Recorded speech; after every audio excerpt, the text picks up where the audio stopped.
今天这部剧是日剧深夜档的领军人物三木康一郎带着一群奇特的角色，另一部真实演出的杰作《走马灯公司》。还是老话，这儿没有鬼，只有性格扭曲和人生畸形的存在。走马灯效应是指人在临终前所见的记忆闪回。那如果现在就能看见这些记忆，会死吗？第一集，扭曲的母爱。天空晴朗，小明带女友回家，母亲的脸上还是那样温柔而笑容满面。按老规矩，先给过世的亲人烧纸香。女友好奇地问小明，那几个纸人是什么？原来是这样，小明的母亲有这个习惯，为逝去的亲人折一个小纸人，希望他们能早日上天堂。这个是爷爷，这个是奶奶，这个是爸爸，旁边那个就不认识了。吃晚饭时，小明收到朋友发来的信息，想搞明白生命的意义吗？想真正活着吗？难道是新开的 KTV？ 小明跑去找朋友，本以为会碰上好事，结果朋友的表情不对劲。朋友说在走马灯公司里能看到自己一生的所有记忆。既然你不知道走马灯公司，那就不必知道了，毕竟知道的越多，痛苦也越多。场景一转，小明带着酒意在回家的路上，一个不起眼的小门吸引了他。不对劲，刚才路过这没有这个门，门上挂着牌子，写着走马灯公司。好奇心作祟，小明推门进去，眼前一阵旋转，小明呆住了。从电梯里出来，太奇怪了，明明是个小门，怎么变成了电梯？屋里空荡荡的，一转身，背后出现了个女孩，女孩表情有点怪异，但态度很客气。欢迎来到走马灯公司，我叫沈找，这里存有你的所有记忆，我们免费为你开放。小明没太在意，以为是个销售骗局，反正不要钱，就看看吧。沈找帮小明打开电视，开始播放光盘，鞠了个躬，他就离开了那里。怎么这张脸看着这么吓人？大家感觉如何？还行吗？电视屏幕上一片漆黑，小明快速跳过了一段，好像是个婴儿睁开了眼睛，眼前是一对正聊天的夫妇。这是什么东西？和我有什么关系？是不是放错了光盘？瞎搞的，肯定是骗子。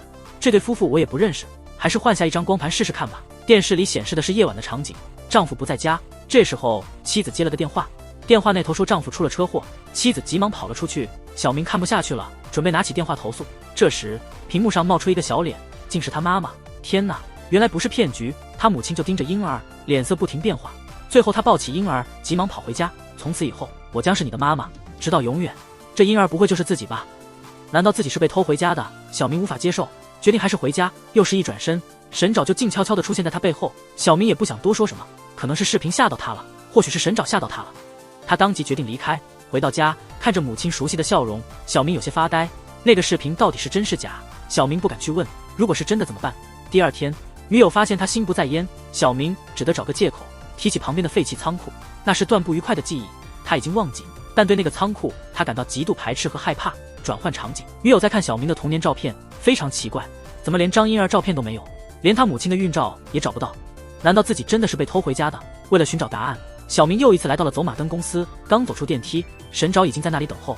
这表情，这笑容，这女孩不会是鬼吧？太吓人了！光盘再次播放，画面中他的亲生母亲找了过来。小明终于明白了双方争吵的真相。现在的养母一直暗恋他的亲生父亲，尽管纠缠了许久，仍然被拒绝。他父亲的离世，养母竟然有牵连。镜头一转，天色已经大亮。小时候的小明玩耍归来，家中却无人应答。突然，隔壁仓库传来尖叫声，走近一看，小明被吓得晕过去。地上躺着的是他的亲生母亲，养母手持作案工具，站在一旁，知道了真相，眼泪止不住落下。小明当场吓傻，难怪长大后他害怕靠近仓库，还以为仓库里有鬼，原来是童年的阴影。没了魂似的回到家，养母依旧笑容满面的迎接他，这温柔的笑容现在却让人觉得诡异。现在的笑容总感觉让人不安，该不该为过去的事报仇呢？自己应该怎么办？女友不在，家里只摆了2套餐具。小明突然有了不好的预感，养母，我不喜欢他，换一个吧。祭祀台上多了一张纸人，仓库门上锁，血迹斑斑。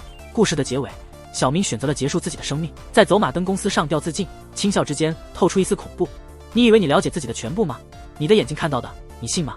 第二个故事开始了。讽刺的婚姻，花哥英俊潇洒，事业成功，家中有位美丽而贤惠的孕妇妻子。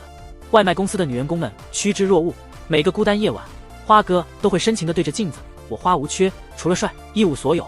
有句俗话说，夜走多了总会遇到鬼，玩火太多总有一天会自食其果。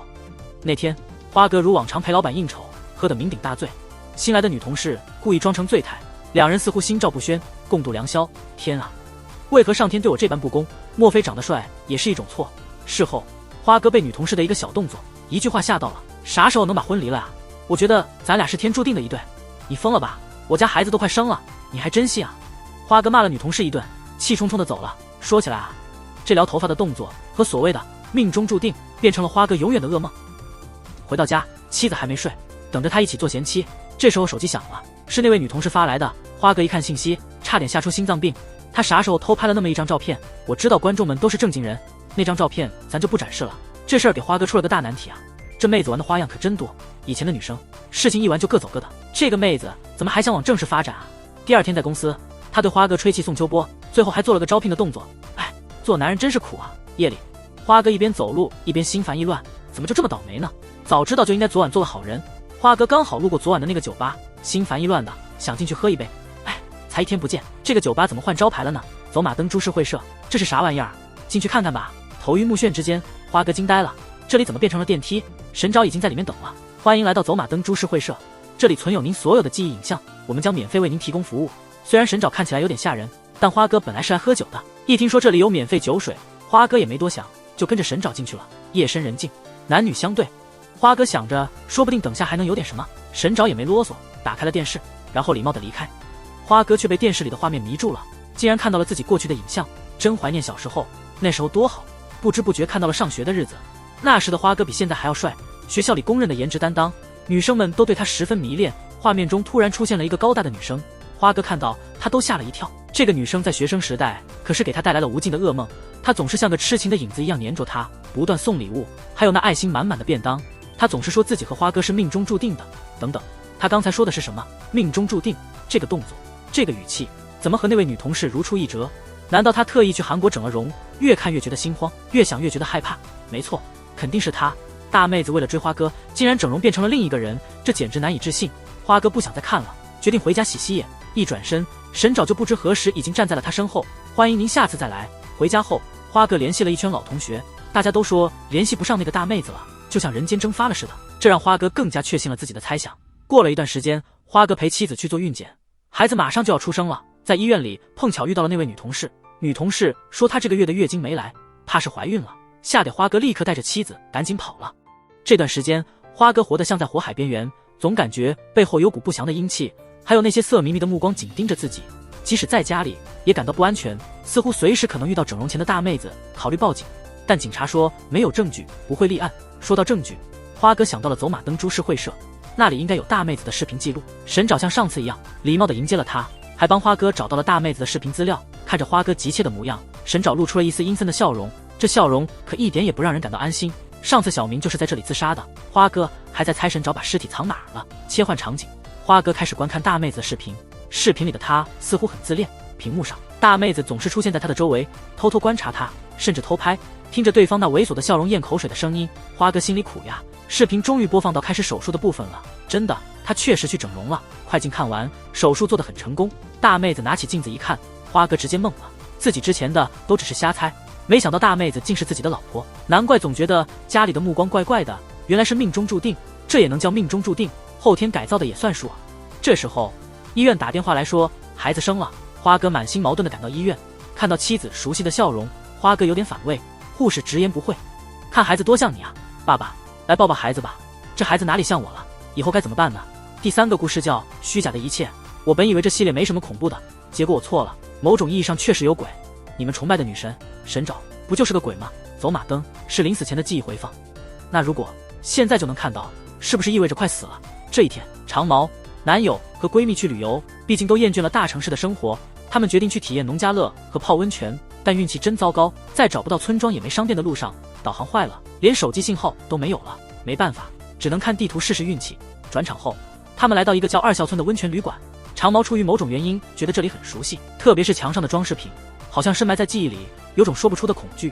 这时候，一个妹子走了过来，她好像很熟悉自己似的，只留下一句话：“我先走了。”这是什么情况？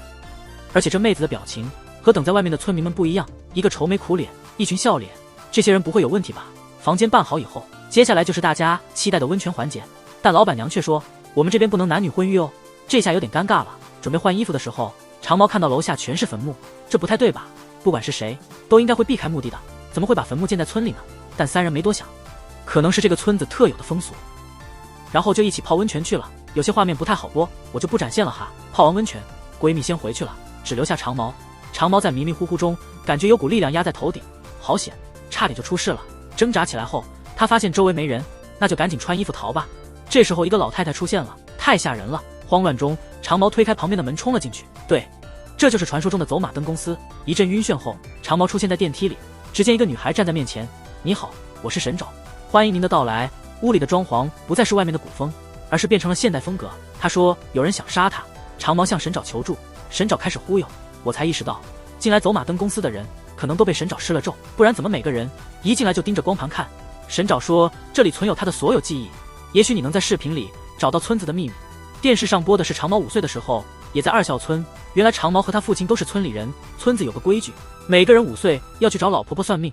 老婆婆说你什么时候死，怎么死，预言必须实现，不然整个村子都会发生灾难。在这种迷信压力下，这个村子已经这样过了几百年。长毛被预言22岁那年7月30日，结果记忆中他是在村子的瀑布下溺死的，这让长毛完全震惊了。毕竟谁能记得5岁时的事呢？早知道这样就不该回来。现在好了，麻烦大了，我今年22岁，而今天正好是7月30日。想到父亲当年如何费尽心力带他逃出村子，他却因为想泡个温泉而回到这里，真是命运弄人。他不想再看下去了，急忙去找其他人。大家开始收拾行李，准备赶紧离开，毕竟这里不安全，还是外面好。但是手机没信号了，车钥匙也找不到，连大门都被锁上了。现在再不明白，就真的太傻了。我觉得呢，长毛唯一的办法就是留在走马灯公司里面，直到第2天再说。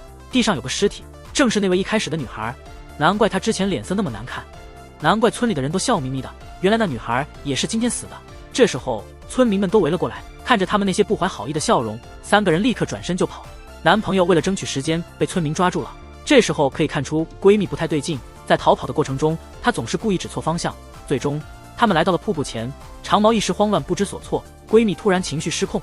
哎呀，这眼镜一摘比女主还漂亮，长毛也没那么好欺负。经过一番挣扎，她反击了。就这样，闺蜜倒在了地上，闺蜜像是着了魔一样，竟然还笑了起来，太可怕了，完全搞不懂怎么办啊。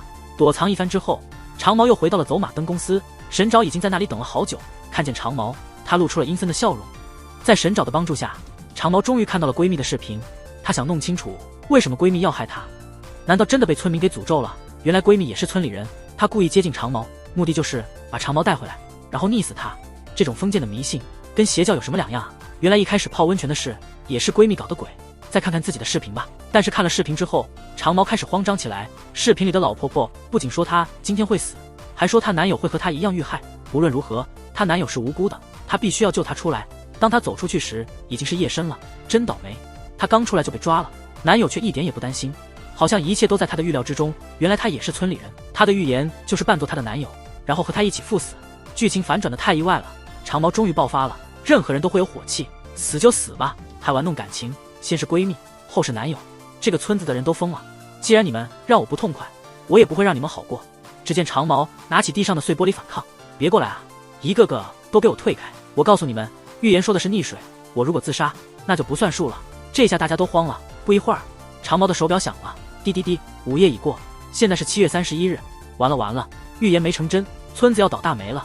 所有人都灰头土脸的离开了。几天后，在城市里，长毛看到了一则新闻，昨夜2校村发生山体滑坡，无一人生还。我是不是太自私了？难道我就不该自救吗？我真的有错吗？啊，不对，这些路人我似乎在哪里见过。他刚转身就被一群死者围住了，一声亚麻袋。故事就此结束。我收回我在第1集里说的话，这个系列真的太诡异了。故事的第4部分，伟大的亲情走马灯现象，是指人临终前的记忆回放。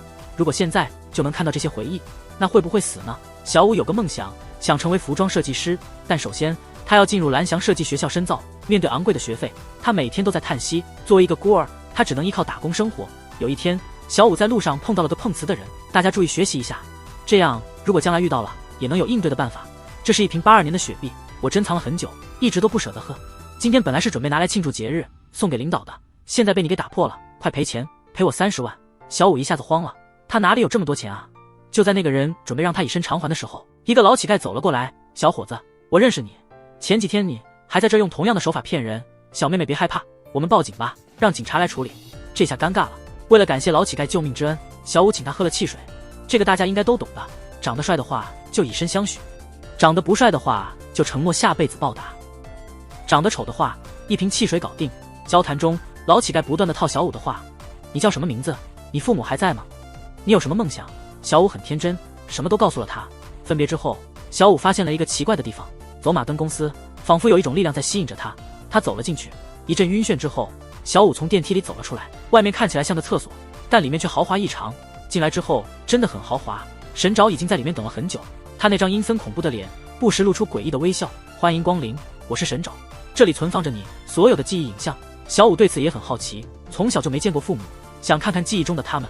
画面里，他父亲是一名服装设计师，难怪他这么想成为设计师，原来这是遗传。这时，一个男人走了过来，是他父亲的挚友，他们合伙开了一个工作室。嘿，你妈妈是谁啊？等等，这不对，这个男人不就是刚才那个老乞丐吗？怎么会有服装设计师沦落街头呢？视频快速播放中，那个老乞丐对他父亲进行了无情的折磨，然后又对还是婴儿的小五下了毒手。也许他良心发现，最后逃跑了。原来是他害死了我的父亲，难怪他刚才询问我的父母情况。他是认出了我，想要彻底消灭证人吗？小五的心里乱成一团，他再也提不起兴趣继续看视频了。报警，这视频能作为证据吗？第二天，他的求职又一次失败了。他设计的图纸无法引起别人的兴趣，看着别人在蓝翔设计学校里出入，小五感到非常羡慕。这时，老乞丐从学校里走了出来，吓得他赶紧闪到一边。他为什么会从设计学校里出来？还是跟踪他看看吧。老乞丐和一个看起来很凶的男人在聊天，那家伙不会是杀手吧？老乞丐有钱雇杀手，不好，被发现了，得赶紧跑。夜里在打工的地方，老乞丐又出现了，这个场景真是太恐怖了，这让我想起了我上学时候的班主任。下班后又一次碰到了老乞丐，看着他悠闲地向我走来，小五终于忍不住爆发了：我认出你了，你杀了我爸爸，你别过来啊！老乞丐却一言不发，只是从口袋里掏出一个厚厚的信封扔给了小五，然后就缓缓地离开了，里面是300万现金。到底发生了什么？为了追求真相，小五再次来到了走马灯公司。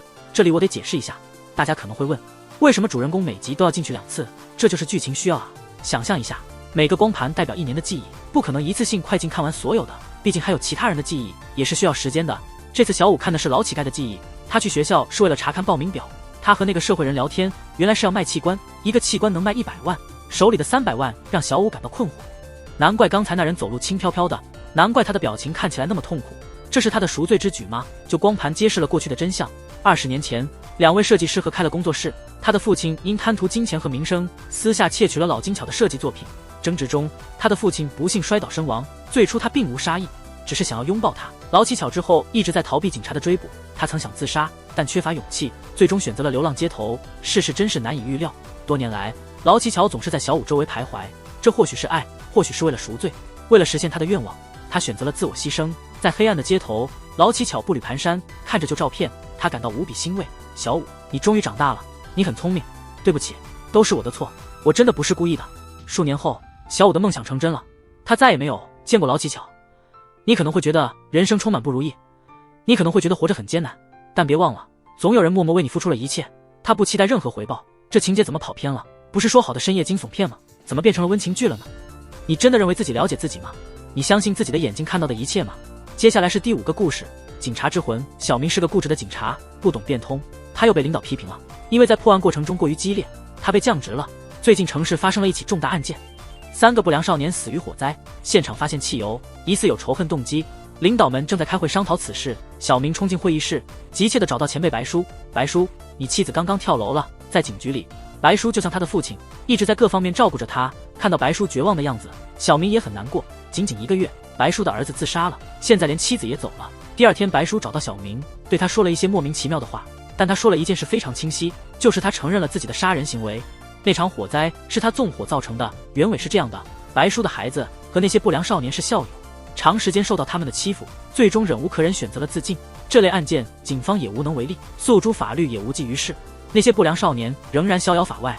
于是他决定以自己的方式报复，本因为复仇感到愉快，没想到妻子因思念孩子也选择了自杀。这次白叔找小明，似乎是在帮他一个忙。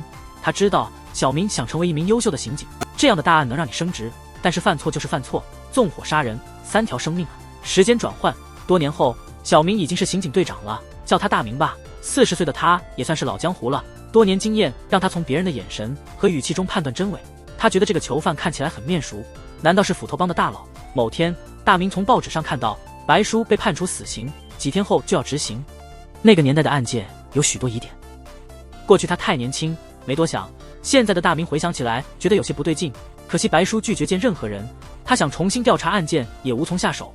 傍晚买烟的大明感到困惑，街上怎么一个人都没有？走马灯株式会社，走马灯，难道这就是能看到过去的传说之地？大明好奇地望向里面，这里应该废弃很久了。他推开了那扇大门，一阵天旋地转，他从电梯中走了出来。作为警察，他见多识广，对于走马灯株式会社的传说，他略有耳闻。神爪已经等候多时，欢迎您，我是神爪，这里存有您所有的记忆影像。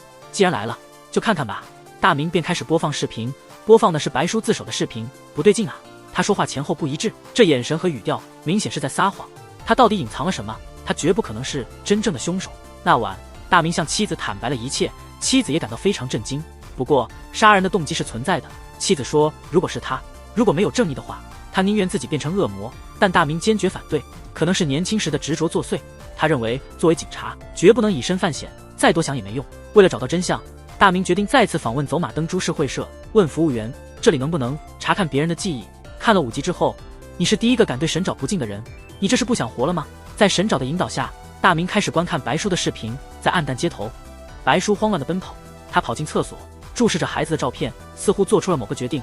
白叔来到现场，拿出了手枪。就在这时，上方突然爆炸了，白叔被震惊了。前面走出了一个女人，是他的妻子。真相终于大白，是他的妻子为了孩子所做的。他无法容忍那些坏人，犯下杀人罪后，良心受到了谴责，最终选择了自杀。第二天，大明终于见到了白叔，他把一切都告诉了白叔。白叔说他都明白了。白叔向大明透露，他不想让失去孩子的妻子以杀人犯的身份离世，那样太悲惨了，不能让他死后还受到非议。作为一名警察，我能做的就是承担所有责任。现在一切都结束了，我们一家终于可以团聚了。在白叔心中，错就是错，犯了错就得接受后果。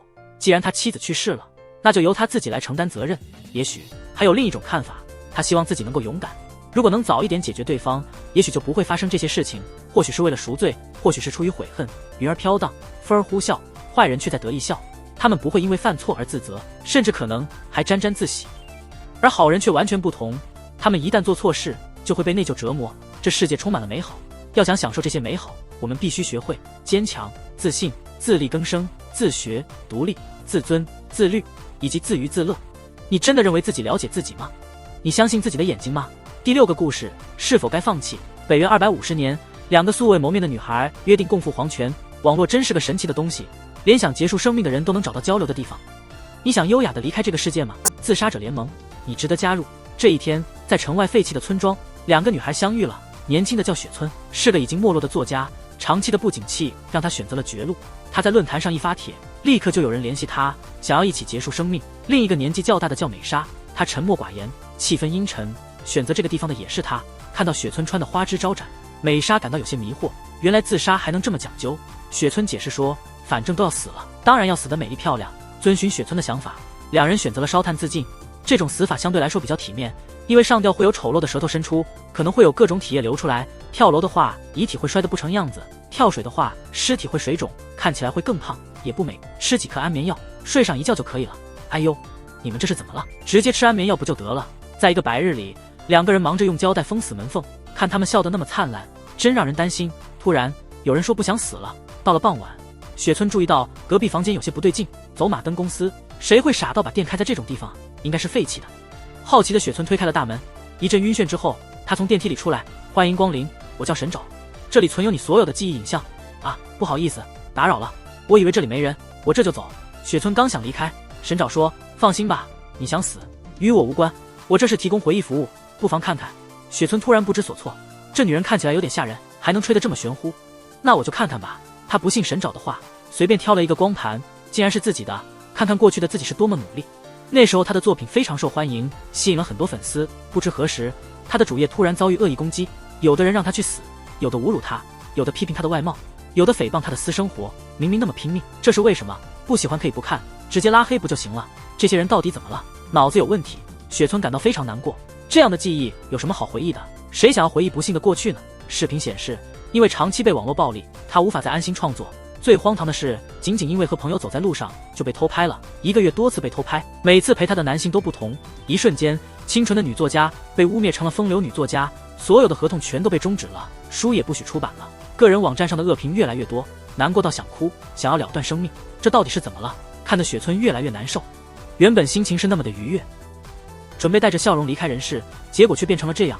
听说带着悲伤离世的人要下地狱，换了另一张光盘。视频中的雪村充满活力，那时是他最受欢迎的时候，所有人都围着他转。视频里，雪村正在接受采访，他对记者说，不管遭遇多么大的挑战，都不能放弃。对，就是不能放弃。这些艰难岁月都挺过来了。突然间，雪村不再想死。这时候，美莎发来了条短信：“你去哪儿了？还想不想死了？我等你半天了。”救人一命，胜造七级浮屠，急忙回去劝阻朋友不要自杀。人间依旧有很多美好的事物，担心他不会相信，就拉着美莎一起去了隔壁。神沼已经等候许久，他的眼神很特别，除了那种看待死人的眼神，今天还多了一丝不屑。美莎从最开始的羞涩变得满脸怒气，她对这个地方很熟悉。视频屏幕上播放的是雪村的记者招待会，这让雪村感到疑惑，难道他们以前见过？美莎是一位记者。当轮到他向雪村提问时，雪村突然脸色大变，对经理说：“我不接受这个垃圾的采访，看看他那副样子，竟然戴的表和我一样，我不喜欢这个人，给我打电话，让他们公司解雇他，不然就停止所有对他们公司的采访。”果然，没有无缘无故的恨，也没有无缘无故的缘分。就在雪村目瞪口呆的时候，美莎冲了上去。画面切换到他们的自杀小屋，此刻的雪村已被紧紧捆绑。美莎终于向他坦白了一切，仅因为一块手表。你一个电话指示，我辛辛苦苦找到的工作就丢了，被家人讥笑，朋友疏远，连男友都离我而去。你有没有意识到，那表是我故去的父亲留给我的？我究竟做错了什么？不过不要紧，网上那些针对你的恶评都是我发的，我注册了上千个小号去攻击你，因为有这么多人一起攻击，引来了更多人随波逐流。看吧，一起攻击是多么的痛快。那些曝光的照片也是我拍的，把你放错位置有多容易？你不高兴，我也不会好过，我就让你过得不顺心，怎么样？现在服气了吗？大家应该学学，做人不能太嚣张，不搭理人没关系，千万别得罪那些沉默寡言的人，他们有的是时间和你纠缠。当然，女主角也有错，傲慢无礼，看不起人，这样的人同样让人厌恶。紧接着，美莎点燃了煤炭，关上了门，屋里的雪村也逐渐陷入了濒死的状态，走马灯现象再次浮现，这全都是脑海中的幻想啊！那是雪村小时候的回忆，他的父亲常常对他说，绝对不要放弃，无论遇到什么挫折都不能放弃，因为下一次总会有改变。是啊，不能放弃，只要还有一线希望就不能放弃。雪村用尽所有力气撞开了门，在走马灯公司里，美莎正在实时观看雪村的视频。这个变态想要欣赏对方的死亡，当他看到这一切时，怀着恨意默默离开。那么问题来了，面对满心复仇欲的美莎，雪村还能活下来吗？他已经精疲力尽，这故事真是绝望透顶。美莎对报复的决心从未动摇，而雪村也在拼命挣扎求生，神沼只是在一旁冷眼观看，看来放弃并不是选项。这份恨意同样无法释怀。故事到此画上句点。这是第7个恐怖短片，求你别杀我。在那个阴森可怖的房间里，神沼正盯着屏幕观看，似乎又有人命悬一线了。本集的主人公刘叔性格懦弱，长期工作的压力和房贷重担，加上抚养3个孩子的经济压力，他几乎到了崩溃的边缘。今天他不幸被公司裁员，可能是这些压力累积的结果。即便在家，刘叔也没有发言权。他是个每天只知道工作的人，一大早出门时家人还在睡，晚上回来家人已经睡了。像他这样的挣钱机器，收入还不丰厚，哪来的家庭地位可言？原本想回家告诉妻子自己失业，谁知道妻子却说，下月你的零用钱要贡献出来，电费又涨了，3个孩子对他也是呼来挥去。看到这，我终于明白你为什么压力山大。大叔，了解一下计划生育吧。从饭桌的镜头中可以看出，家人的饭菜都挺丰盛，只有刘叔的菜看起来清淡。毕竟失业了总得告诉家人，每次想说话他们总是找事。大儿子显得有点懒散，这么大了连盛饭都不会。大女儿想要出国留学，可学费还没凑齐。小女儿抱怨学校的人瞧不起她，说她的衣服就且不好看。他妻子也感到了不对劲，真是恶心，问个没完。快说，有什么事？我被公司解雇了。瞬间整个世界静悄悄。钱从哪来？房贷怎么办？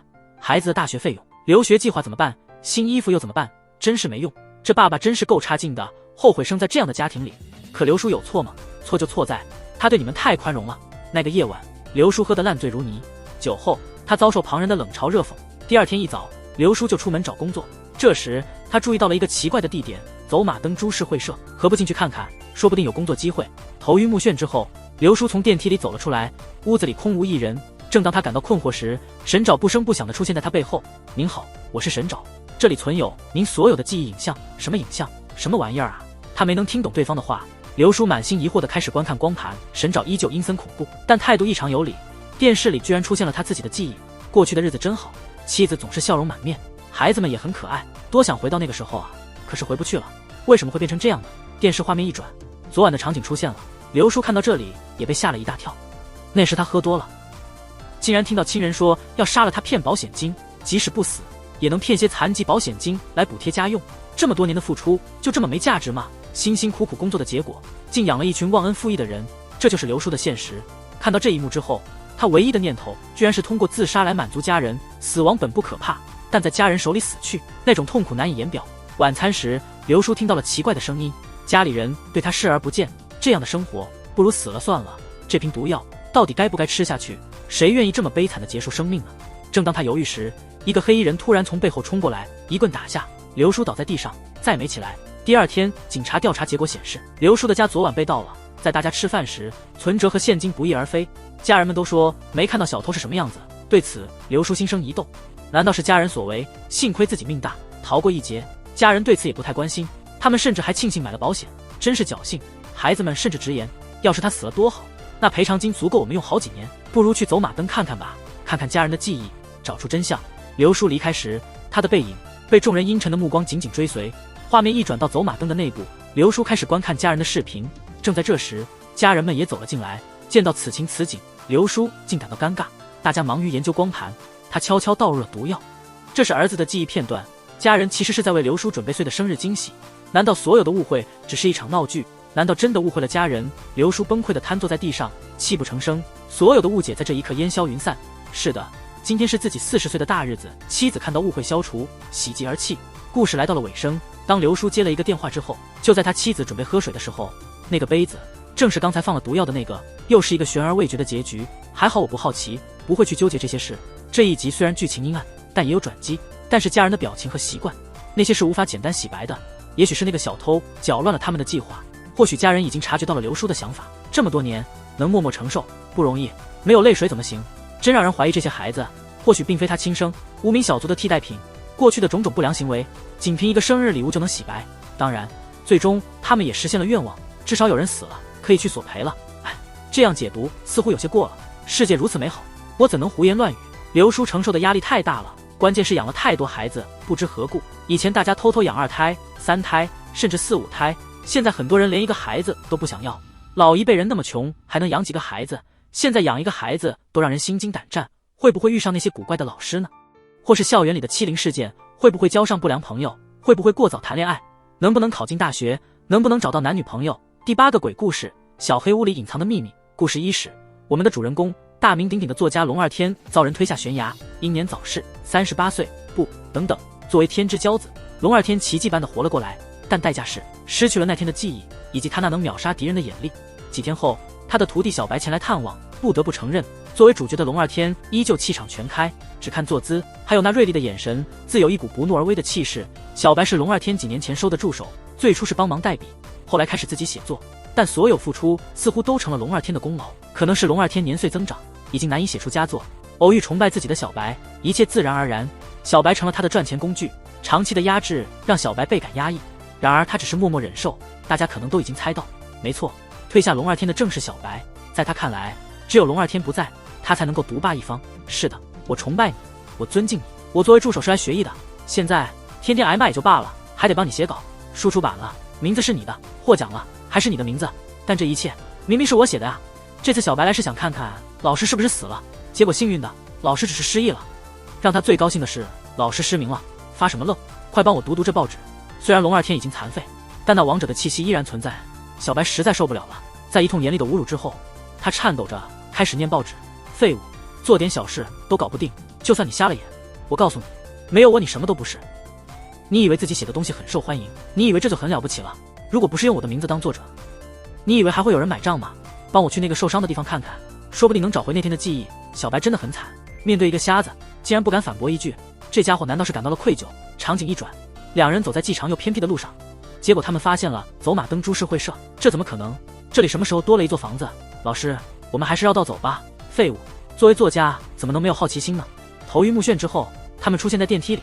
你们好，我是神爪，欢迎来到走马灯株式会社，这里存有你所有的记忆影像。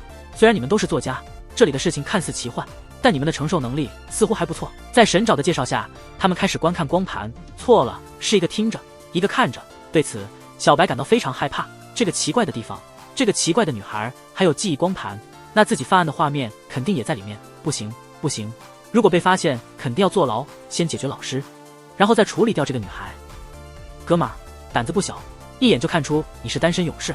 你看神爪的脑袋，他可是有东南亚左右对称美女之称，你竟敢对他有非分之想，我猜你是不想活了。看着老师的样子，小白突然有了主意，反正你也看不见了，估计你也发现不了是我做的，结果很悲催，看是看不见，但听是能听到的。因为小白下手的时候，他的手表响了，这手表曾经是龙二天用过的，一听这声音就认出来了。正如所说，天网恢恢，疏而不漏。被发现后，小白选择了逃跑。哎，这样的可怜人就是缺乏勇气，到了这个时候，只能杀人灭口了。别跑了！小白逃走后，沈沼进来了，他建议说，不如再听听小白的光盘，或许能弄清楚对方为何要杀你。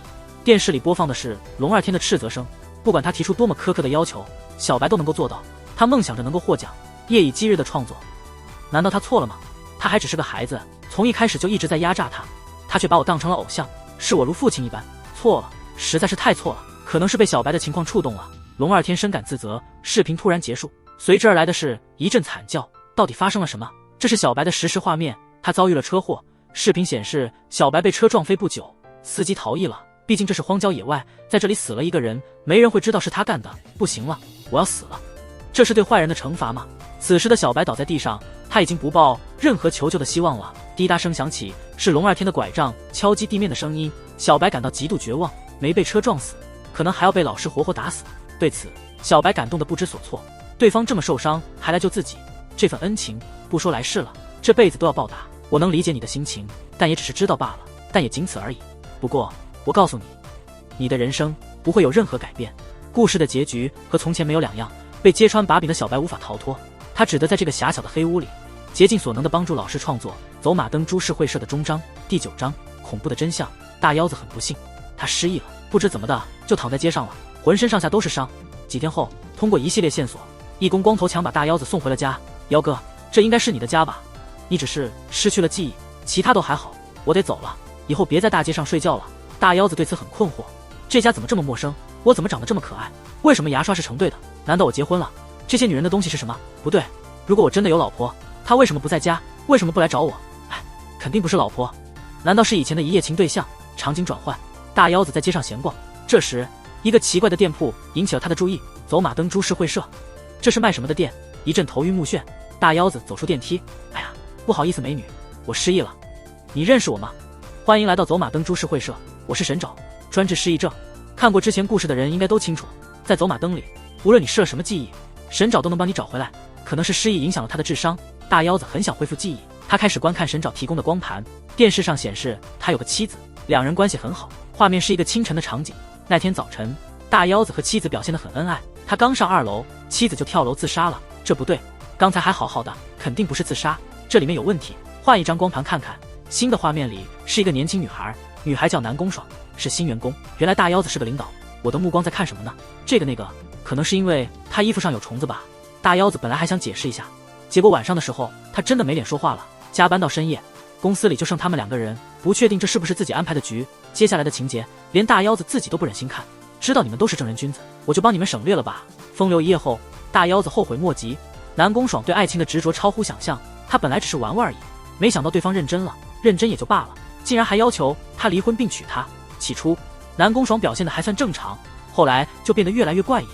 他总是出现在各个角落，跟踪或是骚扰大腰子，总说要和大腰子在一起。大腰子自然是拒绝的，这种举动这种语气，结了婚还不吓死人。几天后，大腰子找借口说出差，提议带南宫爽去旅游散心。在一个人迹罕至的地方，他先是狠狠地掐了南宫爽一顿，然后把他推下了悬崖，简直恐怖至极。没想到自己竟是这种人，婚后出轨，杀人抛尸，这下完蛋了。大腰子想逃跑，但转身就看到沈沼不知何时已经静静地站在他身后。人非圣贤，孰能无错？没事，我不会报警的。你不想知道你妻子是怎么死的吗？嘿，接着看下去吧。大腰子当然不愿意，想要逃走。逃跑途中，他接到了一个电话，这个声音太熟悉了，是南宫爽。他是人是鬼？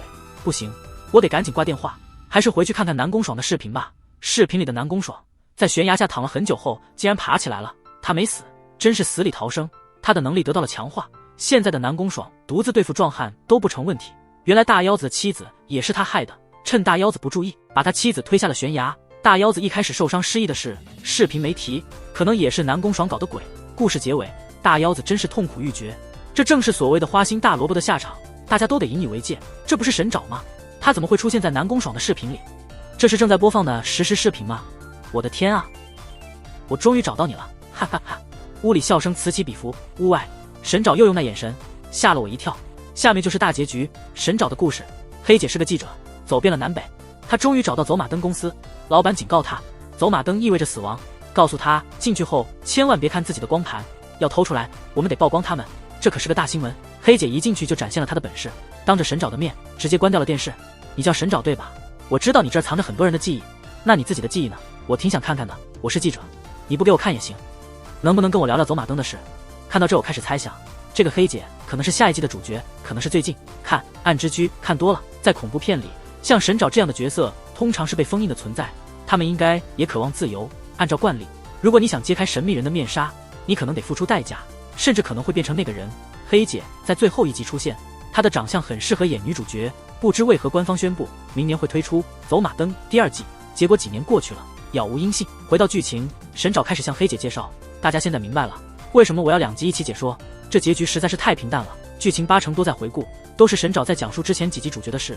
许多观众觉得最后一集不太好，好像导演三木康一郎在敷衍我们。换个角度想想，这个深夜剧的名字叫啥来着？就是走马灯公司，走马灯嘛，不就是让我们回顾以前剧情的吗？导演似乎在诅咒我们似的，这导演太狡猾了，不是好东西。回忆完，黑姐开始质问沈沼，来这儿的人要么死了，要么消失了，你怎么看这事？还有你是怎么赚钱的？我不信你不挣钱能活着。说到辩论，在走马灯里，沈沼肯定是排第一的，谁来了不是被他忽悠？